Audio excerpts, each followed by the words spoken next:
Hi everyone, I'm May and I love all things beauty. Today I'm going to share with you what I picked up during the Sephora sale haul.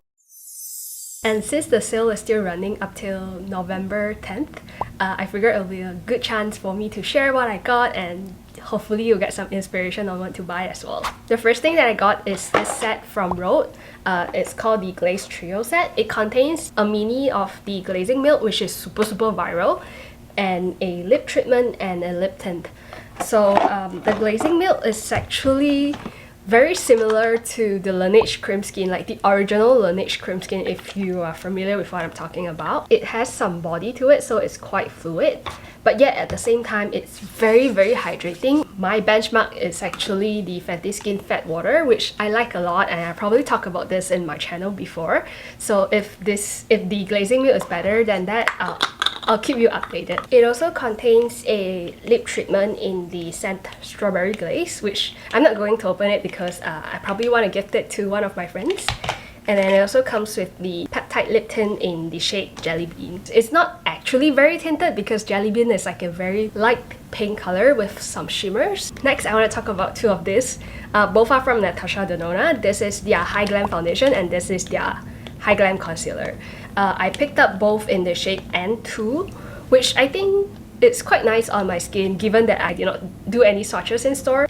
This is the most viral foundation right now and I would say it lives up to its hype. I find that even on my combination skin, which leans oily on the T-zone and very dry around these areas, it still performs really well. So far, I think it layers well with other products too, so this is how it looks like on me. Also, I would actually recommend using it with a sponge instead of a brush if you are like a drier person like I am. It definitely benefits from having like the extra moisture. And then the Natasha Denona concealer, this is quite nice too. Like I have to say that I like this more than I expected. I was a little biased, of course, because a lot of the influencers that I watch really do enjoy this and I trust their opinions, but they are absolutely right about this. Like, this is really amazing. Even under my drier like under eyes, I think it performs quite well. Of course, this shade is not exactly like a very brightening shade for me, but I think it covers up most of my dark eye circles really well. Look how creamy this is. Like, next, I bought the Rouge Pocket Blush in the shade Tan Line, which is described as a pinky tan shade. Rouge just came into Sephora. I feel like I'm obligated to buy something because this is the first time that they're running a sale. The only thing that I want to complain is that the packaging is kind of annoying. It's thick. I would say this is one of the most emollient cream blushes that I have. I'm comparing it to the House Labs blushes and the Westman Atelier ones that I got last year. The one from Rouge is definitely the most moisturizing out of them, but in terms of like juiciness, I would say that the House Labs one still wins because this gives like a very nice like watery glassiness to your skin. And the Westman Atelier, this one blends the most easily somehow. I love all of them, to be fair. I'm like a blush person. Another tip is to apply it on the back of your hands first, then you won't disrupt like your foundation underneath. The next item that I bought is also like a blush. This is the Skin Enhancer Duo from Isamaya. I got it in the shade Pout. I kind of regret getting this shade because I felt like this is very replaceable in my collection. I was comparing it to Rare Beauty's Bouncy blush here. Both are like putty and soft light, but the Rare Beauty is probably more powdery. And the highlighter, I actually do quite like the highlighter. It's like a balm type, so you have to be very careful when applying it because it might disrupt stuff underneath, especially if we apply highlighter after like all the other steps, right? I actually have it here. It's quite a nice highlighter, but together I felt like this compact is slightly too expensive because I probably wouldn't have gotten if I can buy them separately. And then we're actually not done with blushes. I got this Ilia Ethereal Face Palette. This is my first time buying anything from Ilia. I got this because I saw a lot of people recommending their big blushes.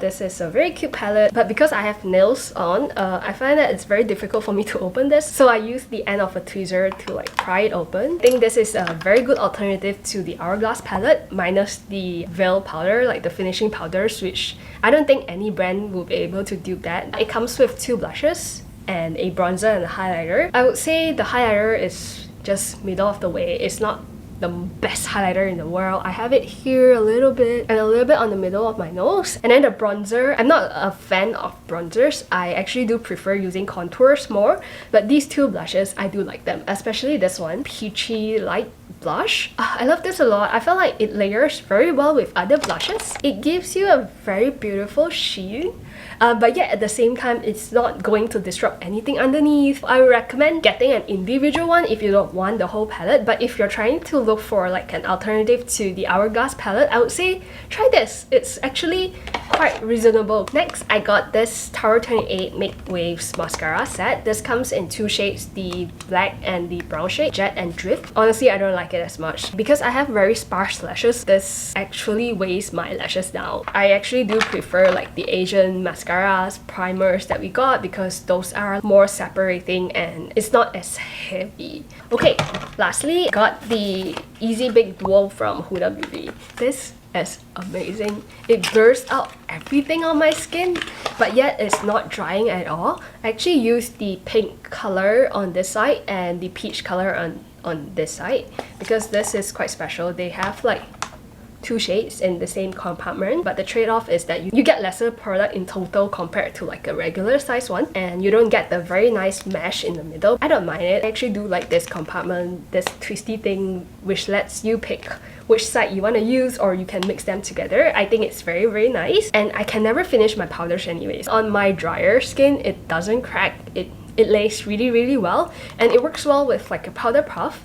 and also like brushes as well. So this is quite amazing. Yeah, I would definitely recommend this. Another thing that I want to mention, because it's a new purchase for me, this is the Anastasia Brow Powder Duo. I got this in the shade Taupe because I want my eyebrows to be like a little softer. Today I use it with the BK Beauty 208 brush, which is the finest angled brush that I've ever used. I think this pairs really well with this kind of fine brushes. But if you're an amateur, I would actually recommend the Kosas Nano Brow Pen. So this has like the finest tip ever. I like this more than I like the Anastasia Beverly Hills one, and I like this more than I like the Benefit Brow Pencil. And then some random miscellaneous items that I want to recommend as well. Firstly is this Kylie Ray Hideaway Color Correcting Concealer. Mine is in the shade Dawn, which is like a very light pink color. I wouldn't think it as a concealer. I use it mostly as a color corrector underneath my eyes and sometimes around this area. It's very lightweight. It blends like a dream. It always runs out of stock, so right now it's available again, so I'm very happy to recommend this. But if you have like under eyes problems, I would actually recommend the peach colored one because I tried it in stores and I felt like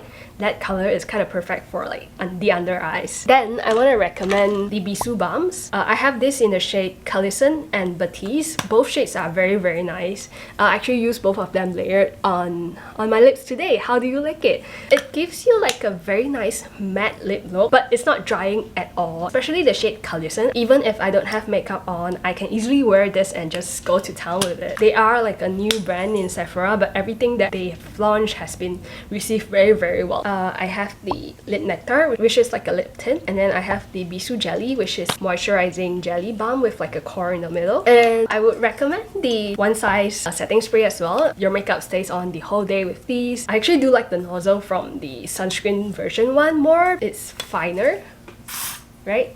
The only thing that you have to compromise is that it does feels like hairspray when you first apply it, but afterwards I feel like I can barely feel it on my skin. And I would actually like to recommend the Sephora Contour Stick, especially now it's 30% off all Sephora collections. This is cheap, effective, easy to use. The undertone is just so nice. And then another Sephora collection item that I want to recommend is this Sephora Lip Plumping Gloss. Again, cheap, effective, and easy to use. Mine is in the shade 05. And then I also want to recommend the Coffee Lip Tint. Mine is in the shade Caramel. I got this because Morgan, a famous YouTuber, she recommended this and I fell in love with this immediately after I tried it. It's a brownish nude pink color, which goes very well with everyone. It's not drying, it lasts quite well. Okay, I think that's it for today's video. Thank you for sticking around. Sorry for being missing in action because I was taking exams non-stop for my associateship and I finally got mine. Yay! I just want to remind you that this is not a video to encourage you to buy.